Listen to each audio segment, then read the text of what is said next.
your host Zay, along with my guys Young Vander and King Ron, bringing you the truth unapologetically as we see it. Look, we knew this week was going to start out with a bang, but man, oh man, it has been crazy. I think this is the most move I've ever seen during the tampering period. It's official as of 4 o'clock today that the trades and the offseason moves or free agency moves have all been solidified. I thought there would probably be a few more that would end up getting rescinded. We normally see one or two of those every year too, but man, we got a lot to talk about today. Follow us on YouTube at The Gospel STP and on all major podcasting platforms. Make sure if you need to get any information to us, you're going to get that to us at thegospelstp@gmail.com. Look, we're talking about one thing and one thing only today: free agency. Whole bunch of moves being made, all types of implications, things that we kind of saw coming, things that we didn't see coming. But let's hop right into it. We're going to start with our quarterbacks. The biggest name the biggest domino that fell, Kirk Cousins. He is now an Atlanta Falcon, 4 years, $180 million. He is now officially the third highest paid NFL player like ever. So you ain't got to be the best to get paid like it if you know what you're doing. He was willing to bet on himself, keep getting them guaranteed contracts, doing short-term deals, and holding whatever team hostage that he could at the time. And Kirk Cousins is now an Atlanta Falcon. We'll rattle off a few of the guys that made moves, but we're going to start off having a bit of a conversation here because my fantasy fiends out there, a lot of these moves are going to have fantasy implications. This one has some of the largest fantasy implications, in my humble opinion. Kirk Cousins now an Atlanta Falcon. That has the arrow pointing up for pretty much everybody that I could think of on the team. I guess let's start there. Let's start with Atlanta. Vander, what you got on Atlanta and namely Kirk Cousins? How you feeling? I mean, I'm not mad at the move as far as, I know this team really wanted a quarterback. Spoke on this last week. But now, that more information has come out. I thought they should have went another route to have more money to spend to fill out the rest of the roster. As soon as the announcement was made about Russell saying he would play for a league minimum, I think that should have been a route went. And at that point, you have so much more to play with and fill out the rest of that roster and really compete. You know what I mean? I think in NFC for a championship.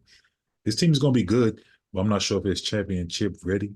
I think with a Russell and filling out the rest of the defense and maybe adding another pass catcher, this team could have been like a real contender. So, but I think everyone did take a step forward.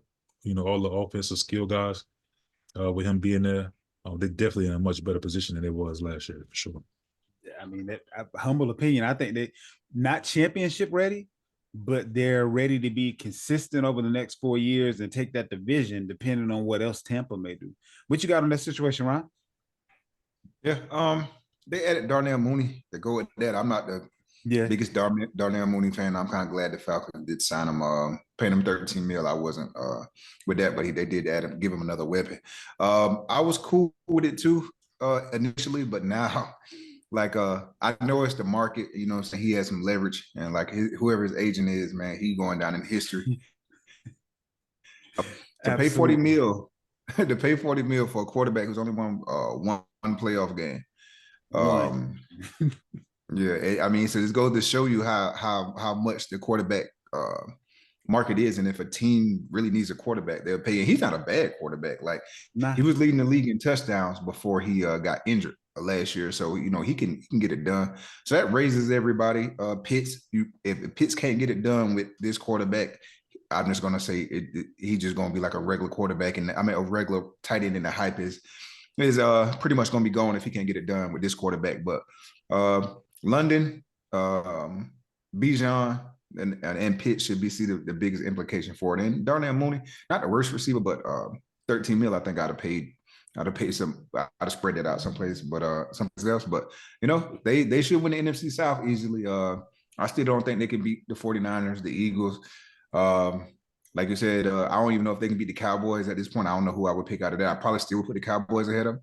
So title contention, nah, they win the NFC. I think they'd be in the playoffs for sure. Though. NFC South, I mean, they'd be in the playoffs for sure. So you brought up Russell Wilson, Vander. Let's go ahead and talk about him. He went to Pittsburgh, 1.2 million. So Pittsburgh is paying him 1.2 million. The Broncos are paying him like 37, 38, something like that. So the vast majority of this money is coming from the Broncos. Do you think that Pittsburgh is now going to be able to do what you said that Atlanta should do and be able to kind of figure out this money thing? And they already brought in McQueen, who was the stud middle linebacker from Baltimore. So they did already bring in one of their guys, and they're in talks right now with Boyd, former Cincinnati Bengal. They also let go of Deontay Johnson. So do we feel like they're going to be in a good enough position to be able to make it shake? We know they don't lose, but now can they actually win? Like win quite a bit more, because that division is no joke. I got mixed feelings about it because the guys is there. I'm still not a fan of Arthur Smith. You know what I'm saying? Him being the OC, you know, he has an ego, who get in his own way a lot. So I'm not sure what as far as scoring points. I think they're gonna win games, but this team always finds a way to win anyway. And they have been able to, you know, spend. I'm pretty sure they're gonna be spending a little bit more due to not be able to pay a quarterback. Like I always say, it's always easy to win Super Bowl when your quarterback's not making the money. There's no quarterback on that roster making second contract money. Everybody's like on rookie deals. That includes Russell. That's like right. So there's a lot of money to be spent. But it's all about personnel. Who you going to actually bring in? So it's not about having the money, because we've seen like a team like your team, the Patriots, they got money, but they didn't know how to spend it. So you can have all the money you want, but if you ain't or nobody want the money, is what it's looking like right now. So, most people want the money, but you got to pick up the phone and call the right people. See some Pro Bowl caliber players going for peanuts, and then you see some journeymen getting paid. I mean, it's confusing. So yeah, I guess some of these agents are magicians, right? So, but at the same time, I think it's just how you spend the money to see if Pittsburgh really gonna take that leap forward. We got what's your opinion on that situation as far as Russell is concerned, Ron? Of course, anytime you can get, I'm not the biggest Russell Wilson fan, but if you can get him for $1 million, like, you know, hey, now you don't have a $40 million or $38 million expectation on you, and he's going to outplay the $1 million. But unless they do something else with receiver, because their offense was one of the worst. Like I said, I'm not a huge fan of the OC either, but I don't see you trading you getting a quarterback, then trading Deontay away. Unless you have a plan. They may have a plan to fill that. I know they like Calvin Austin, but I don't think he's ready to be the number 2. So unless you get somebody at the draft or bring somebody in, if they can put some pieces around them, because like you said, they can go 10-7 with Mason Rudolph and Kenny Pickett and Mitch Trubisky at a carousel. Yeah, I think they can actually make some noise if they put the right pieces around them. It's just a TBD for me, TB determined to see what else they put around. Nothing wrong with that. I wouldn't mind seeing them save a few bucks, not going the direction of Boyd and picking up the guy that just got released today, Hunter Renfrow. If you're looking for somebody to replace that slot receiver guy, I don't exactly know what the beef was with the Raiders, but he showed up and then he didn't get any targets anymore. So that was an interesting situation. Let's go through a few of these QBs here. We got Baker Mayfield re-signed with Tampa Bay. 3 years, $100 million. We got Gardner Minshew with the Las Vegas Raiders, 2 years, $25 million. Jacoby Brissett with the New England Patriots, 1 year, $8 million. We got Jameis Winston, Cleveland Browns as a backup there, 1 year, $4 million. Tyrod Taylor ended up with the Jets for 2 years. They're still working on the numbers, but he is going to be there. Sam Darnold with the Minnesota Vikings for 1 year. Still working out the exact numbers on that. Drew Lock ended up with the Giants, 1 year, $5 million. And newly minted Mason Rudolph is now the backup there in Tennessee, 1 year, and they haven't put out the money there yet. 3 quarterbacks that are available that don't have homes yet: Ryan Tannehill, Tyler Huntley, and Josh Dobbs. So go ahead and start us out with this one, Ron. Let us know who you have any strong feelings about one way or another, as far as the QBs just named. Right, and just to throw one more in there, Joe Flacco just got signed to yes, the yeah, backup you're right. for $8 million. The Colts. The Colts, yeah. So the one that I like the most, ironically, would be really two. Sam Darnold was the first one. I think they're going to go in a younger direction to bring in a quarterback, but Sam Darnold may not be, an elite quarterback, but he will throw the ball. Like, at least he'll throw it down the field. I know me and Barry was talking about this earlier. Like, he got in two situations to where they weren't ideal situations when he actually got like to start like with the Panthers and then his beginning with the Jets. And my second one I like too is Gardner Minshew, because I think he'll end up being the starter sometime in that season. I'm not the biggest Aiden O'Connell fan. And with the Raiders being finishing, I want to say second in the division because they bench Russ. So I want to say that they feel like they're on the cusp. They just spent money for Christian Wilkins to bolster the defense to go with Max Crosby. So I think if he struggles, because Aiden O'Connell is the guy that didn't complete a pass for a whole second half in the game against us, the Chiefs defense, and they still ended up winning the game because the defense scored twice. But I'm just not the biggest fan of him. With Davante Adams, I feel sorry for him for all the fantasy implications. I think Gardner Minshew gives Davante Adams the better chance as far as succeeding in fantasy. So I think Gardner Minshew will overtake him probably week 7, week 6, something like that if they start off slow. So Minshew and Sam Darnold are my two favorites. I know there's been some scuttlebutt about Justin Fields possibly ending up with the Raiders. If he goes to the Raiders, is that his job immediately and O'Connell's looking for a job with Minshew being the backup? Or is there a possibility that Minshew ends up being the starter for a few games, regardless of whether he goes there or not? I mean, how do you feel about that aspect of it? I think if it's depending on when he's traded. If he's traded before the season starts, I think it's Justin Fields' job to lose for the most part. Even if he comes in and have to get up to speed, I think O'Connell's the odd man out. You just paid Minshew. I'm not sure how much is that guaranteed, but you just paid him a decent quarterback. Minshew is 2 years, $25 million. Okay. Yeah, so you're not gonna give him that, then cut him. Like, I don't know how much is guaranteed. I don't know if the whole 25 is guaranteed, but right.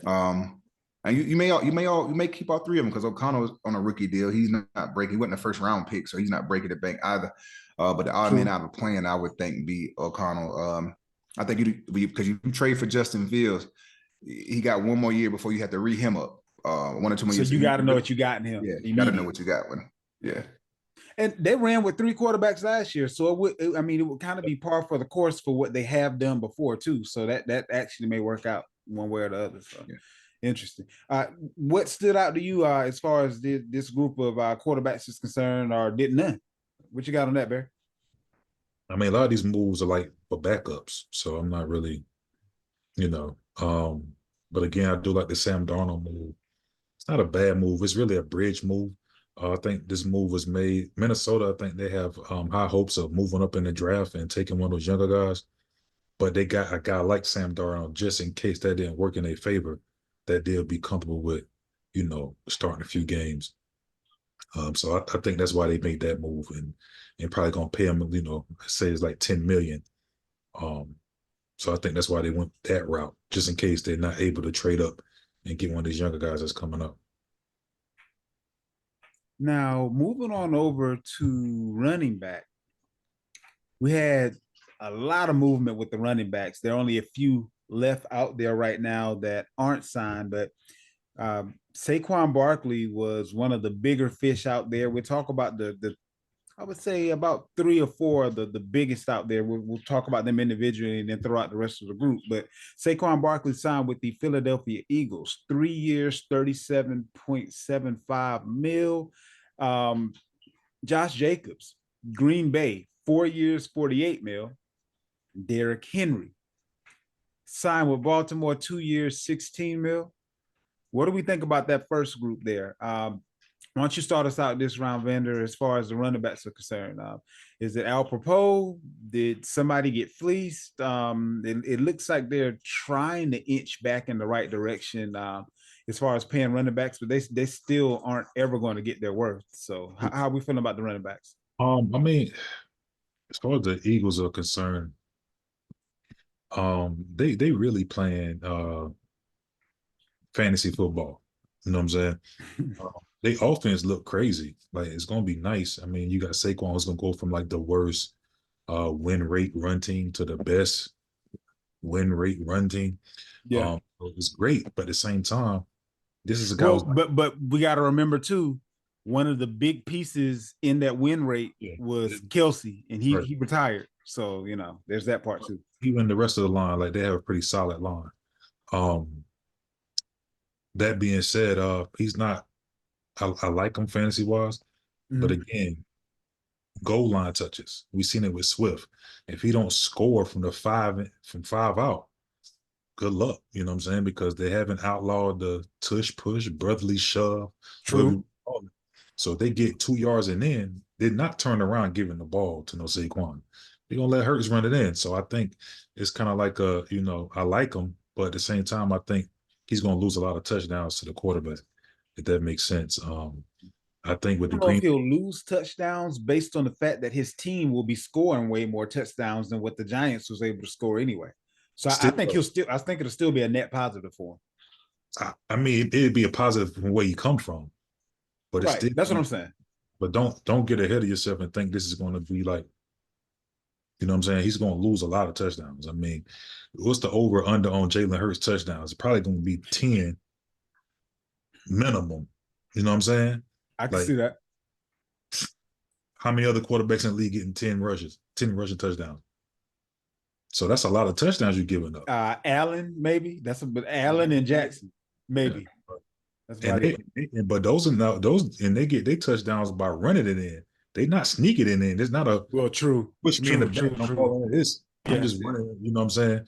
So that's the difference. But as far as the Packers move, I think their coach finally get to do what he want to do, because a lot of people get it confused. This guy really want to run the ball. Yeah, but he's really been able to get the type of running back he had before he got to Green Bay. So now with Jacobs being there, I think they're definitely going to turn around and hand it to him a lot this year. So that league leading rusher that we seen the year before, I think he's going to try to be close to that again going into the season. Okay. And what are your thoughts on Henry?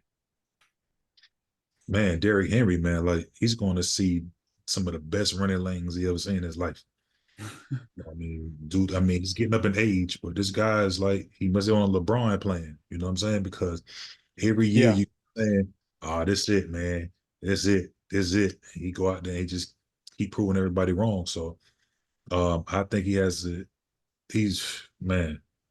Lamar Jackson, those holes going to be crazy. You know what I'm saying? So he's going to see some really good things.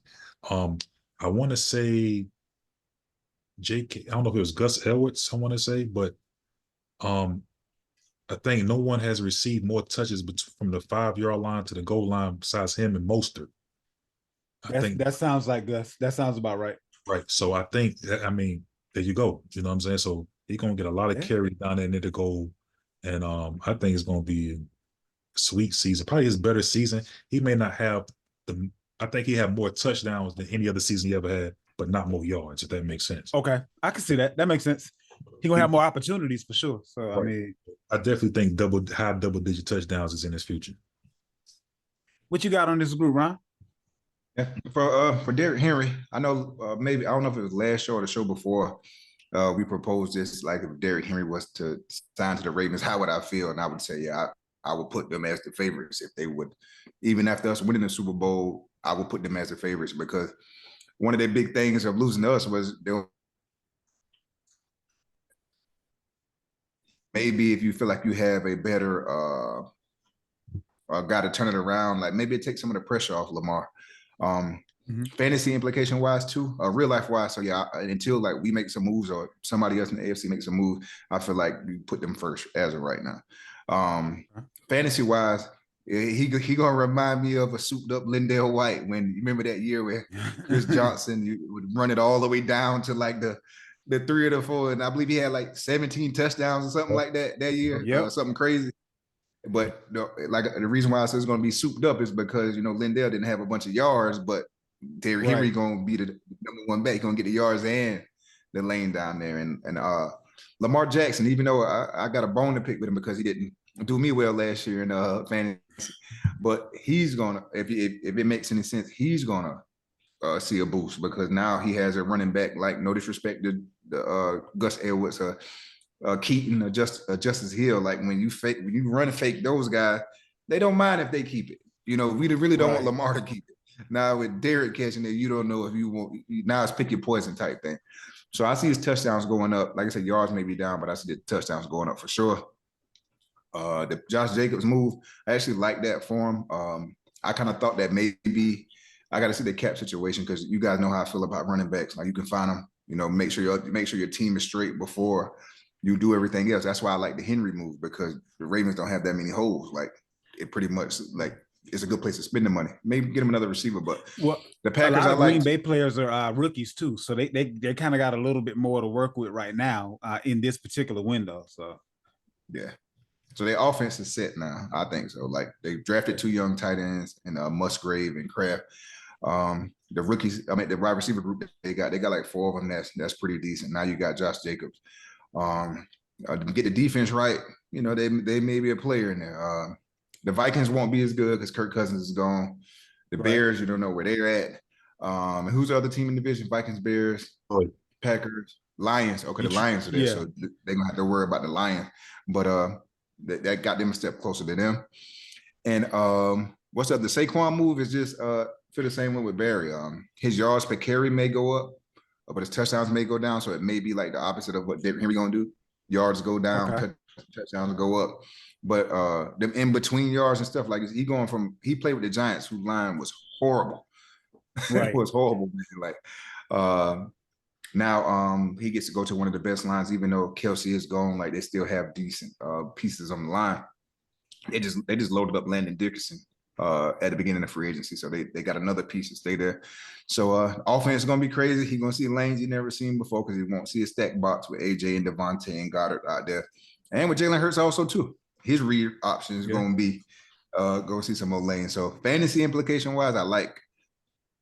I'm gonna still go with Henry because of the touchdown factor, but Barkley is right there behind him, and Jacobs, he should get back to where he was like a year ago. So I like all 3 of them from a fantasy perspective. All of them got boosted.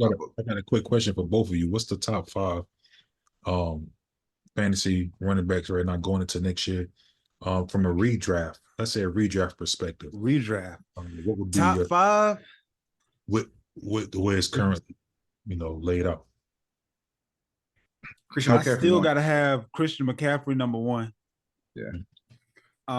But the gap isn't that big anymore. If they use, I don't know how I want to put Bijan. They talking the right talk. Like if they use him essentially the way the 49ers use McCaffrey, I might put him at 4, maybe. Henry's gonna be up there due to touchdowns.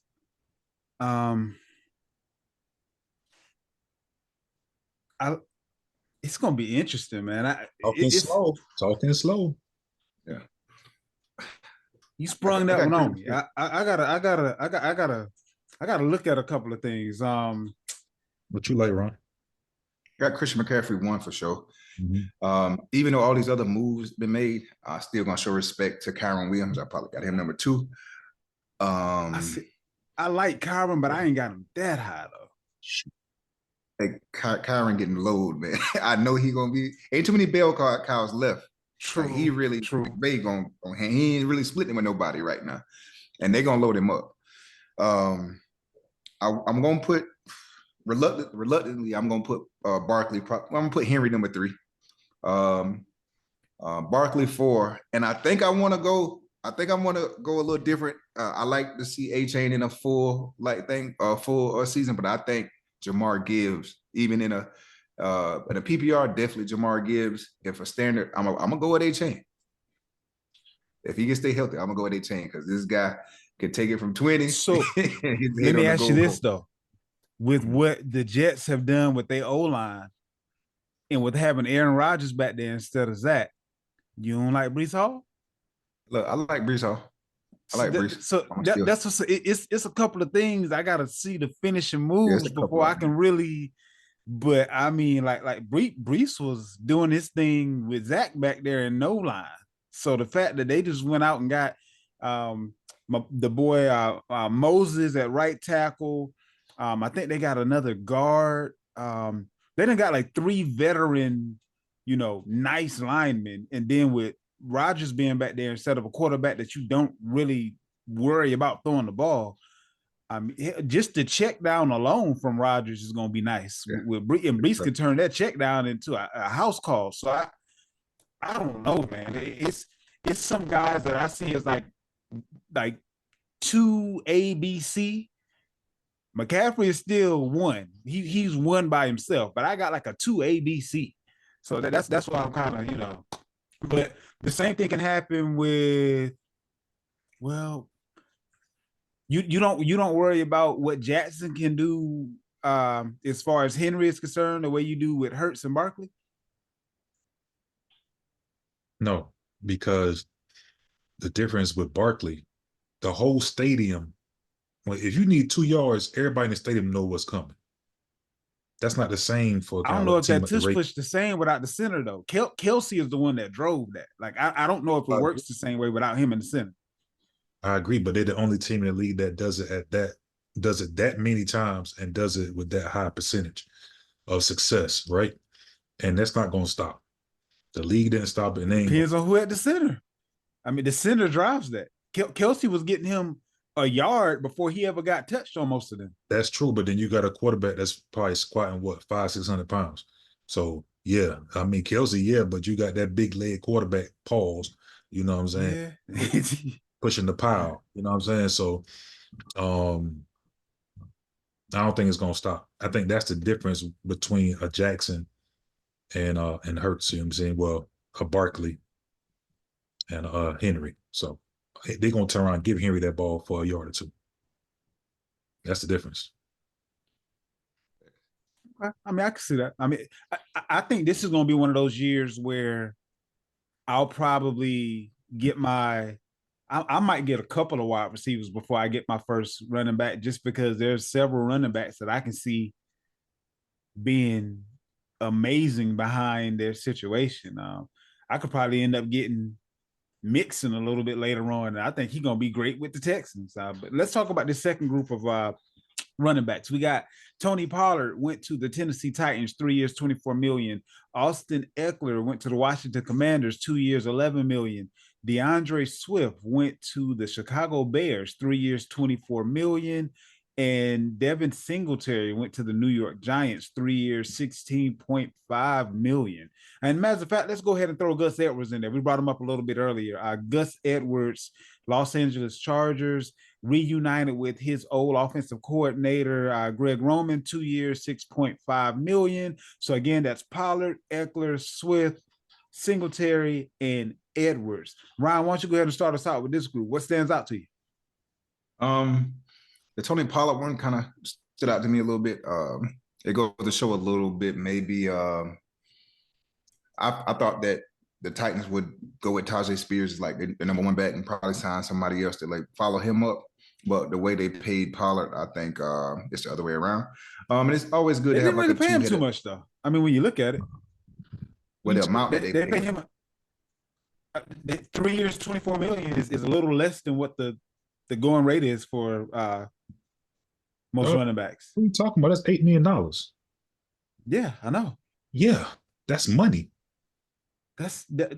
Everybody else that we done talked about making more than that. Like, that's not true. The running backs you just named not making that. Every running back you just named not making that. That's not true. I'm listening. Which one? Derrick Henry. No. Oh, the ones, but in that group. Yeah. Gotcha. My fault. Let me Gus see. Edwards. DeAndre Swift, No, 3 years, 24 million. That's 8, right? he gonna be a starter. Okay. Okay. I mean, They brought him in to be a okay. starter. You talking about Gus? I think we saw what we got with Pollard when he was a starter, though. I don't know how I feel about him being a starter, but I see what you're saying as far as the money lining up. Eckler will probably be. Well, do you think Eckler will be a starter, or would it be Brian Robinson? Because Brian Robinson wasn't no slouch. It almost feels like they're bringing Eckler in to be a better version of Gibson, who ended up going to the Patriots. Yeah, I think Brian Robinson might.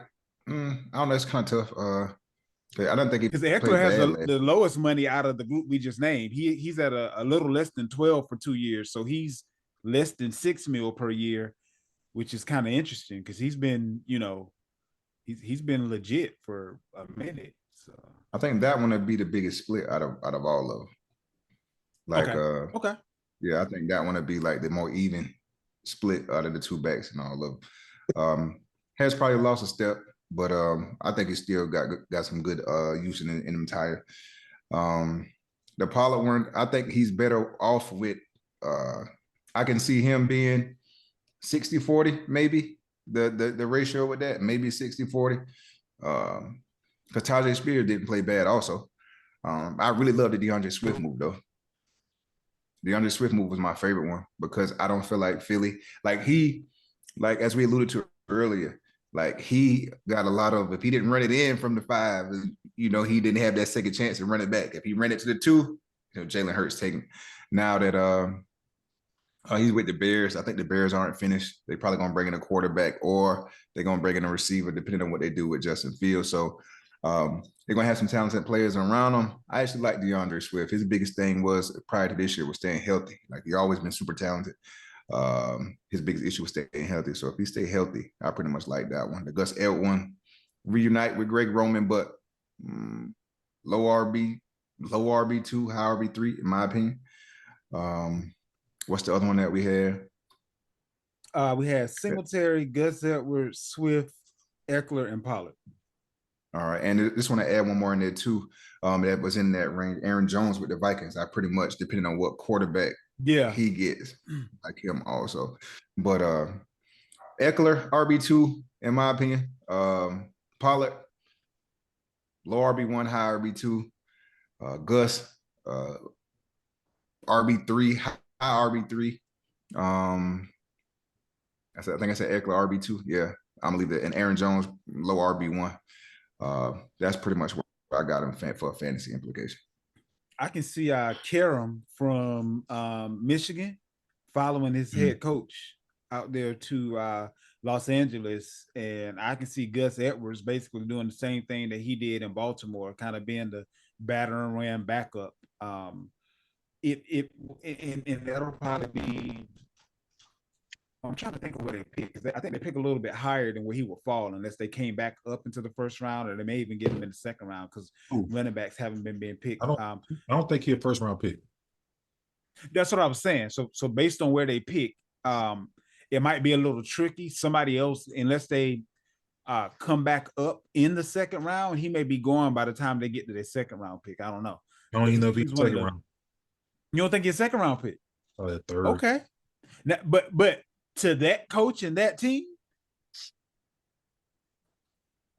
because he didn't have a super great combine. I think he's a lot slower than people thought he was going to be. But the combine don't matter to that coach because he done seen him up close in person. Yeah, to that coach, he know what he getting. It only take one.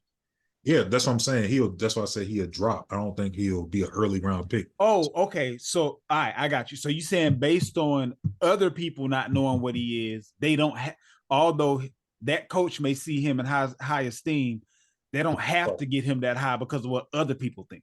I'll give you an example. Before this whole process started, look at JJ McCarthy. Okay. Harbaugh came out on record and was like, this dude probably the best quarterback out here. And then everybody's like, but now look how JJ McCarthy has moved up the boards ever since then. Now he's moving to the first round. Nobody see him as a first round pick before this whole thing started. It was all about Caleb May. And Daniels. Maybe the kid from LSU. Yeah. Like that. But now McCarthy maybe have leapfrog all those guys and they're saying he may be the second one quarterback selected. Interesting. So one of them things. I know Denver fell in love with him. He won't fall past 12, and they're trying to move up, but they gave up a whole bunch to be in the situation that they're in right now. But Sean Payton gonna do what he got to do to get his guy. We'll kind of see how that ends up going. Let me see here. We got Zach Moss went to Cincinnati, 2 years, $8 million.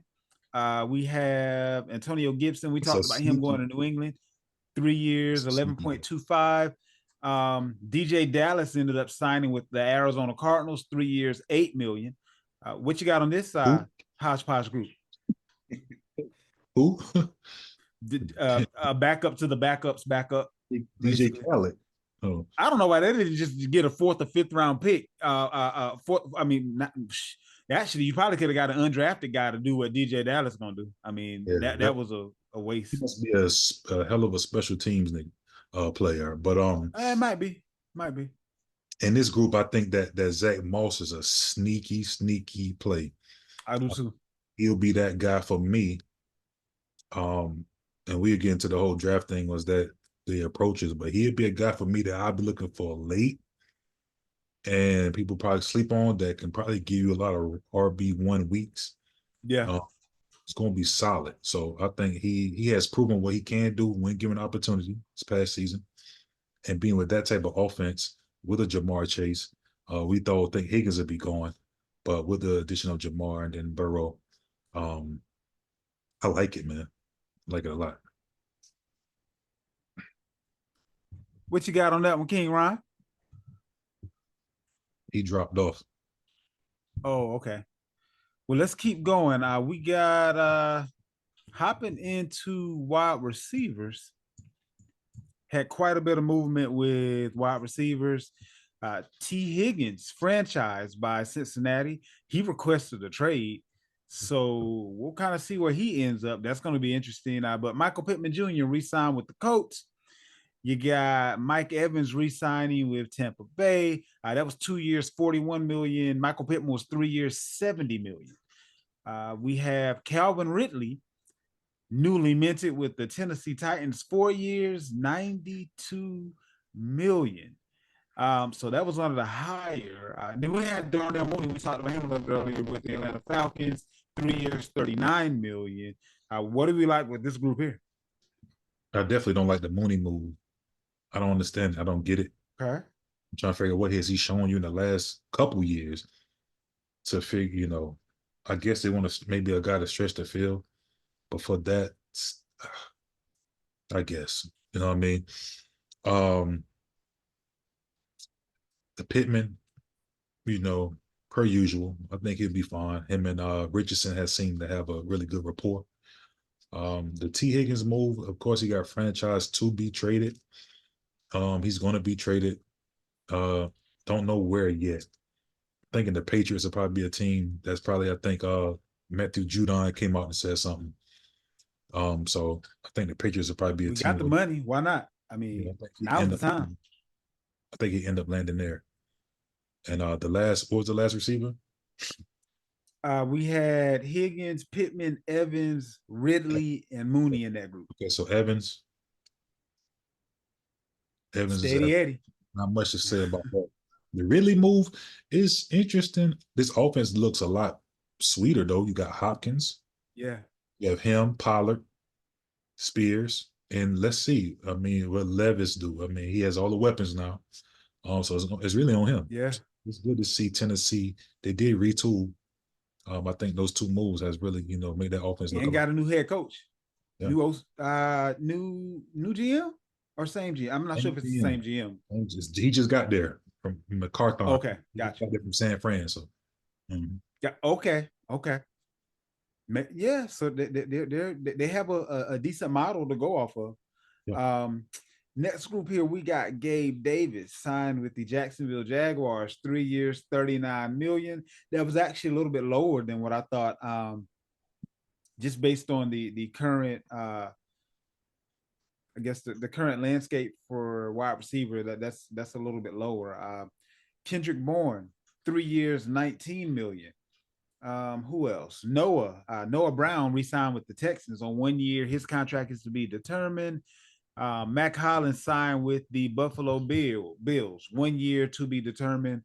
Devin Duvernay, Jacksonville as well, 2 years, $8 million. And Isaiah McKenzie signed with the Giants. His contract is to be determined. And we talked a little bit about Deontay Johnson, who was traded to the Carolina Panthers. So he wasn't a free agent, but he was on the move as well. So that gives us, again, Gabe Davis, Kendrick Bourne, Noah Brown, Mac Hollins, Devin Duvernay, Isaiah McKenzie, and Deontay Johnson. Anybody stand out there? Most of these are to much to do about nothing.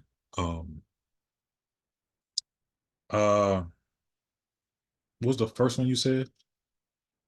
That's the one that. The first one, that was Gabe Davis. Yeah, he was the what first is that one. about? Yeah, I don't. What's that about? Like, I think this is dude that's overrated. I don't understand what Jacksonville is doing. I mean, I kind of feel like they thought they were going to lose Ridley, which they did end up losing Ridley. But now, isn't Gabe Davis their number one receiver now? Like they don't have nobody. They got Zay Jones. They got Christian Kirk. Yeah, but when I say number one, I mean not necessarily the best wide receiver, but the best outside receiver. So he's going to be, that outside guy, the touchdown guy, hopefully. But he's the best. I mean, they had to get somebody. I would be shaking the tree on Marquise Brown. I would still be shaking the tree on T. Higgins. But I really believe that they thought that Ridley was going to come back and Gabe Davis was going to end up being a compliment to him and Kirk being the number 3 receiver.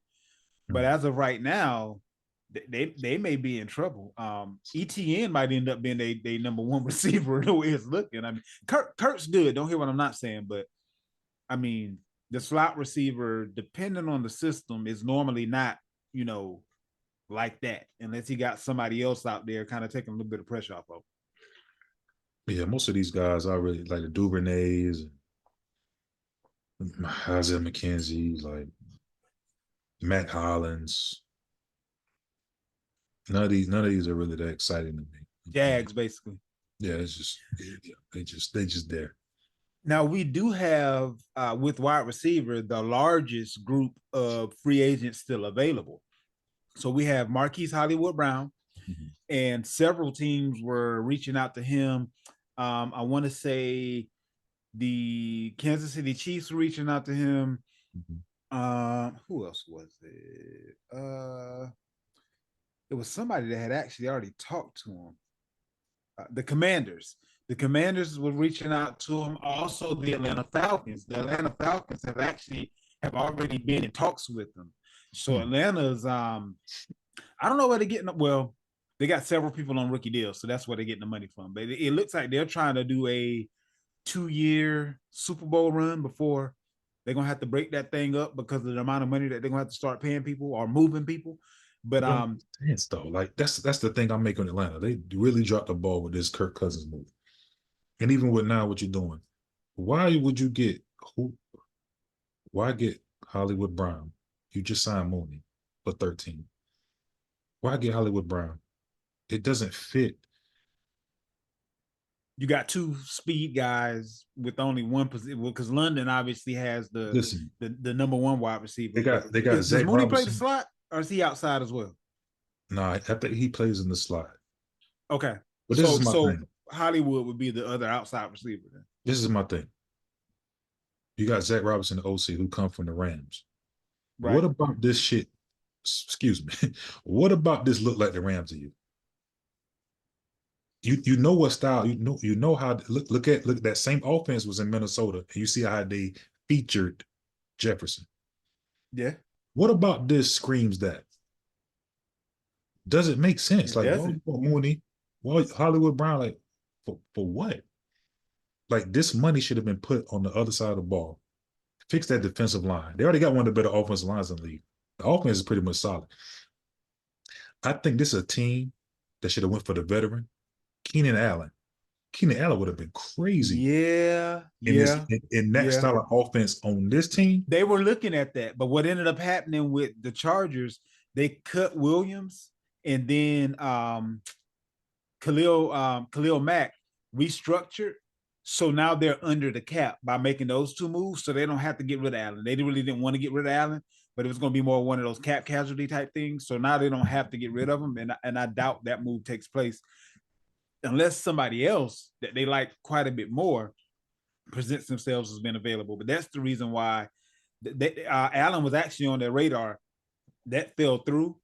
And it felt like Mooney was kind of like a makeup move because Allen didn't go through. But I'd rather Tyler have Boyd would have been a better. I'd rather have Renfro than Mooney. True.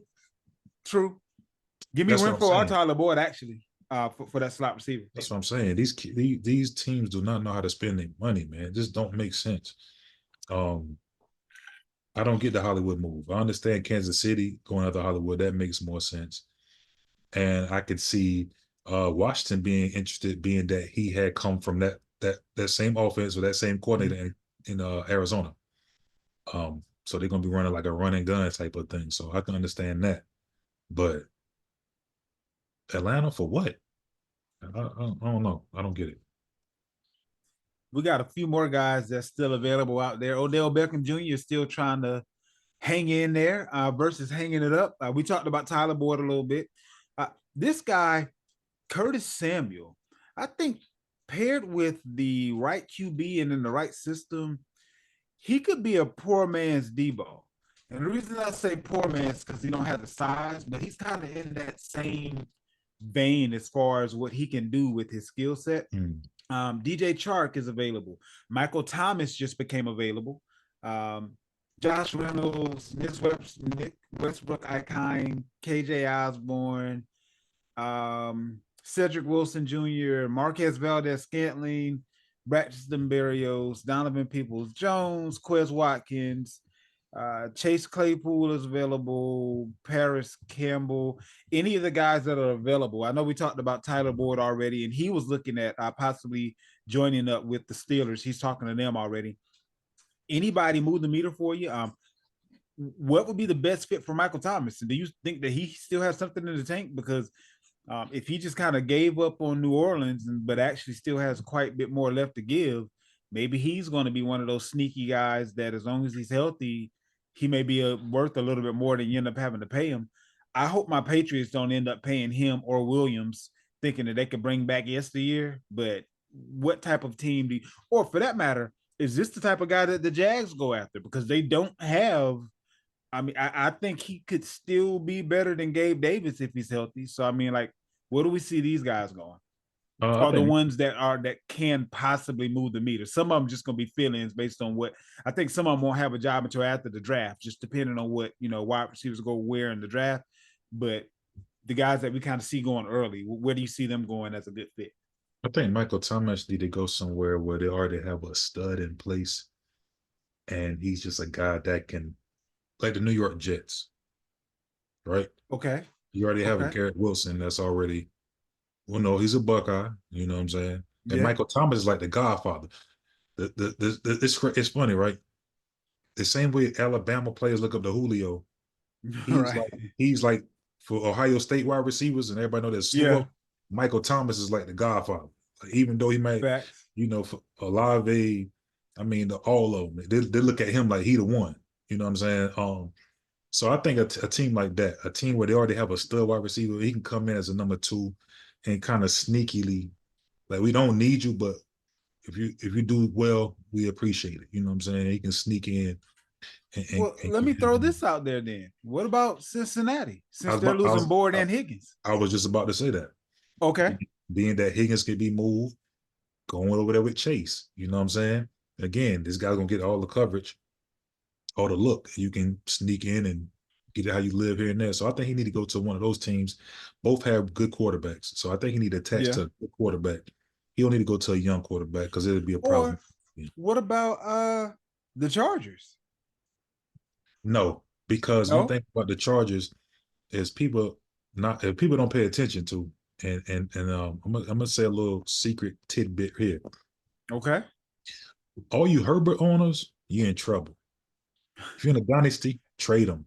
They about to run the air out of the ball. Because that's it. I mean, they rank when he was at the Niners. I want to say in those 3-4 years, it was 29th, 30th, 28th, 29th, like in passing the ball. Like they're not going to pass the ball. You see who his OC is. It's Greg Roman. So it's going to be a bunch of running. Don't think you're going to see a 5,000. And he's not a runner. So, right. I mean, 5,000-yard seasons is over. Forget about it. You're not those days over. The 4,000-yard game or seasons probably over also. Like they're going to run the ball a lot. So I wouldn't say go there. I think he had to go somewhere, you know, he's going to attach. I tell you what, a dark horse would be someone like the Raiders. Because that's a dark team. That's a team. They'll take some knuckleheads. They got a locker room that's pretty solid, player friendly.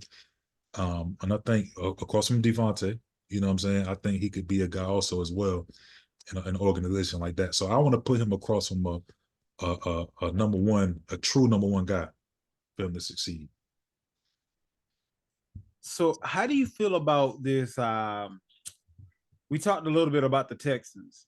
They re-signed Noah Brown. Noah Brown, he showed up a little bit when it counted. I don't know how long Tank Dell may be down.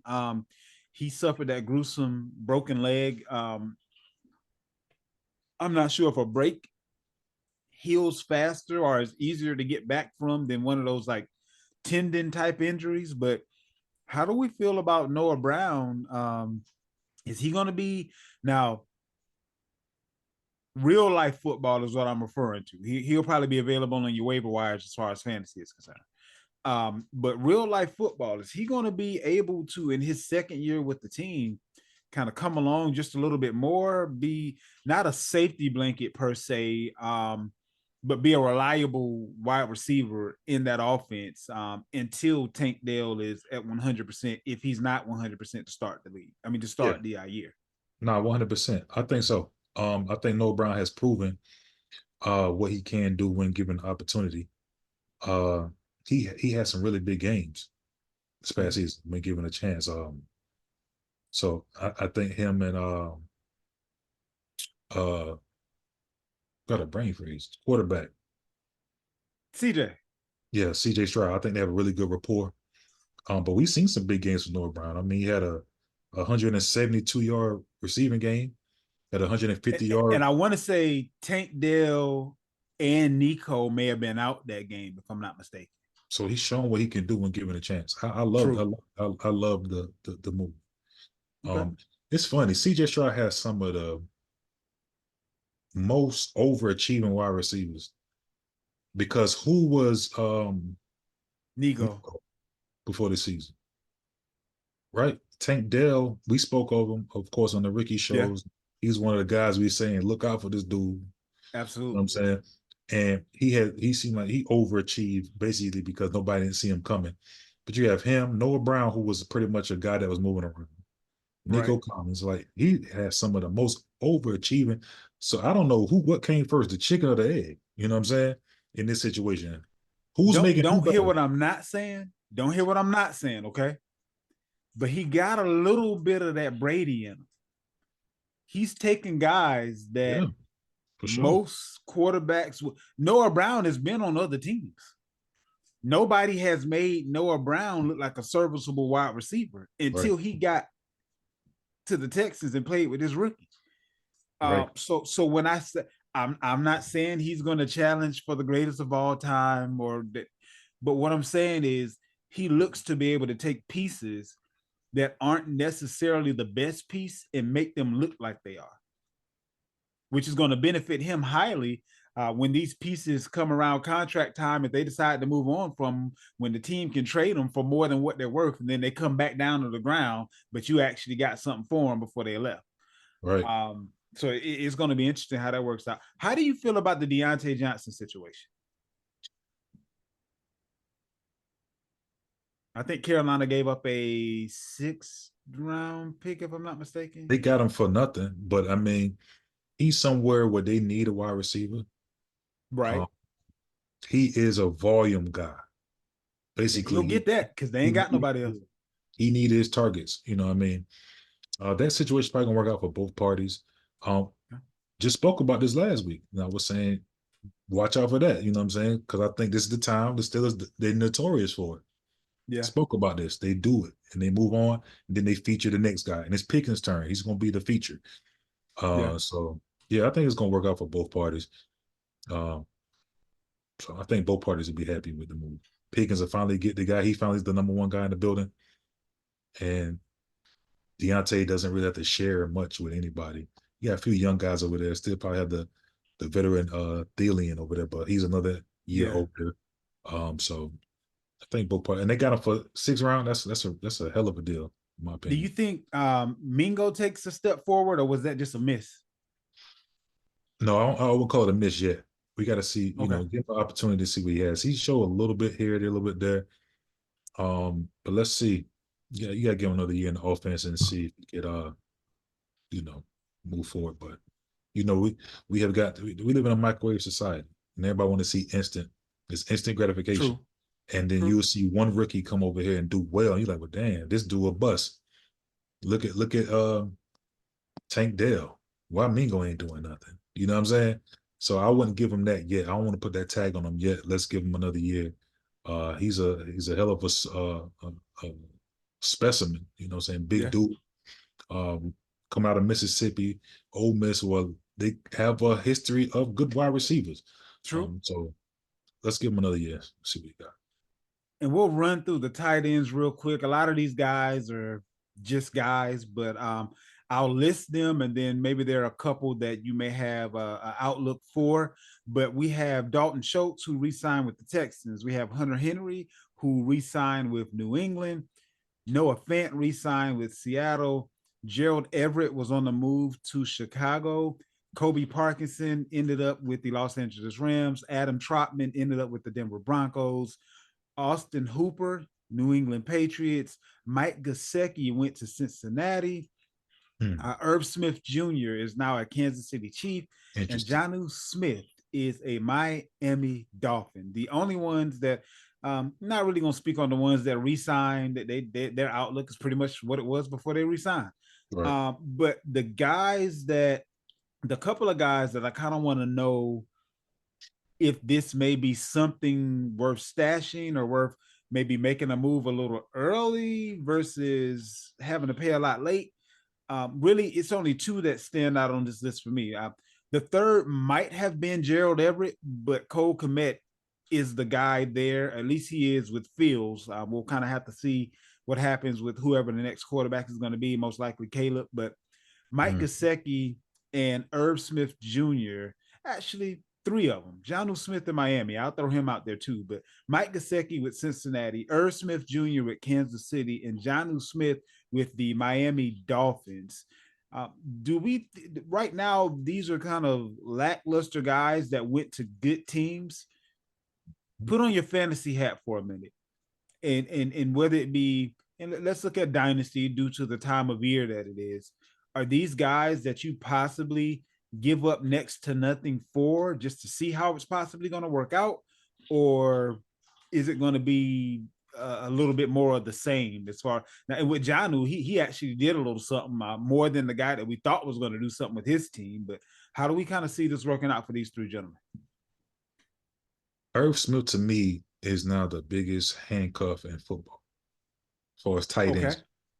You know how like every year is that one running back that he's sitting behind the starter, and you're just saying, boy, if he get hurt, this dude. I think that's what Irv Smith is right now. Okay. If Kelsey was to have an injury, right, I think we really concede. Or if they just want to rest him because he's 34, about to be 35. Yeah, but he's not the type of guy that's gonna just, he ain't Kawhi Leonard. You know what I'm saying? He gonna be playing. But I think if he was to get injured, because he's another year older. You know what I'm saying? This year was kind of a little dip for him, from what he's accustomed to doing. But if he's to go down, I think this would be the Irv Smith everybody been waiting for years, right? Okay. Everybody was looking for that Irv Smith to pop out, and it never came. I think if an injury will have happened. So if you're in a dynasty league, a deep league, hold them. You know what I'm saying? If you're already Kelsey owner, You definitely probably want to have him. But just sit him in the stash. I have him in the league. I have Schultz as a starter, and he's just a guy that's sitting there for me. Like if something happened, boy, this could be something. I could turn this to maybe a pick. You know what I'm saying? Okay. You never know later. If the Kelsey owner goes down, same thing we do with these handcuff running backs, right? When the guy got the starter and he goes down, they come crawling to me, and then I can turn this into something. That's where that Makes sense. water into wine thing comes in. That as far as I do like the Cincinnati move, that could be really good because there's two guys going out the door, Boyd's going out the door, Higgins Right. going out the door, and Chase is going to get triple team. So while Chase and the tight end, wasn't it Hayden Hurst was the tight end? Right. Yeah, so he's going too, if I'm not mistaken. So while Chase is getting triple team, there we go. I think this guy can definitely be productive, extremely. Okay. The Janu thing, he still comes in maybe the fourth, fifth option, but he's going to have a few games here and there, sprinkled in here and there, in that aspect. And was it another? I think it was the 3 tight ends. Was another one? Those are the. I mean, there were a few other But tight real ends quick, that were that Parkinson's move is kind of tricky. the Rams. Yeah, because Higbee Okay. is he wishy-washy. He's more of a blocking tight end. It made sense based on the fact that they want to run, that they would get that type of a tight end. Big guy, more so of a blocker than a pass catcher, but can catch. Nice little play action. You know what I mean? And I do like what you said about the Everett commit thing, because everybody like, yeah, commit's there, but commit, like I said, that's Phil's guy. If Caleb Williams is the guy, we don't know who he'll like. He may like Everett. So and Komet and Everett, as far as talent is concerned, they're right there together as far as I'm concerned. Just depends on how you choose to use them. And if they go is it 11 or 12 personnel? Is it 12 personnel with the 2 tight ends? So if they go 12 personnel, I mean, it could be 1A, 1B as far as Everett. And I mean, Everett can catch the ball just as well as Komet. And if Fields isn't there, you know, who knows where the kinship, if you will, is developed, because whoever the quarterback is will have never thrown either one of them the ball. So, and it might even fall on, you know, what the OC or the coach decides, you know, who they say is the number one that should be the first look. So that'll be interesting in and of itself. Right. But that pretty much wraps it up for this week. We are going to get into the defensive players and the rest of the offensive players on next week. But until then, tell the truth.